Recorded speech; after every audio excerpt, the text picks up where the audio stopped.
27వ తారీఖు నాడు జరిగేటువంటి ఉత్తర తెలంగాణకు సంబంధించిన పట్టభద్ర ఎమ్మెల్సీ ఎన్నికల్లో కాంగ్రెస్ పార్టీ బలపరుస్తున్న అభ్యర్థి నరేందర్ రెడ్డి గారికి మొదటి ప్రాధాన్యత ఓటు వేసి గెలిపించాల్సిందిగా కోరుతా ఉన్నాం.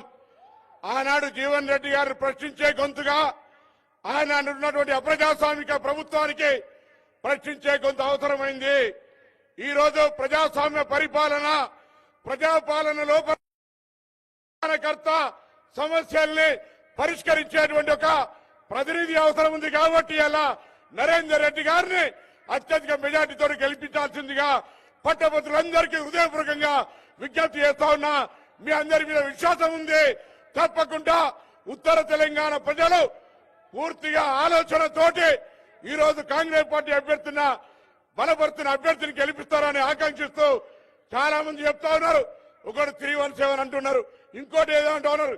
ఏది ఏమైనా ఈ ప్రభుత్వం ఎలా విద్యా ఉపాధి అవకాశాల్లో 15 నెలల సమయం లోపల ఇచ్చిన మాటలన్నీ నెరవేర్చి ముందుకు పోతున్న ఈ యొక్క ప్రభుత్వాన్ని ఆశీర్వదించాల్సిందిగా రేవంత్ రెడ్డి గారి నాయకత్వంలో పిసిసి అధ్యక్షుడు మహేష్ గౌడ్ గారు, గౌరవ సహచార మంత్రులు ఉత్తమ్ కుమార్ రెడ్డి గారు, శ్రీధర్ బాబు గారు, సీతక్క గారు, గౌరవ శాసనసభ్యులు, పోటీ చేసిన అభ్యర్థులు అందరూ కూడా ఈ రోజు మీ అందరి ముందు నిల్చొని కాంగ్రెస్ పార్టీని ఆశీర్వదించమని నరేందర్ రెడ్డి గారితో సహా మిమ్మల్ని విజ్ఞప్తి చేస్తున్నాం. తప్పకుండా కాంగ్రెస్ పార్టీ అభ్యర్థిని గెలిపించాల్సిందిగా కోరుతూ నమస్కారం చెప్తూ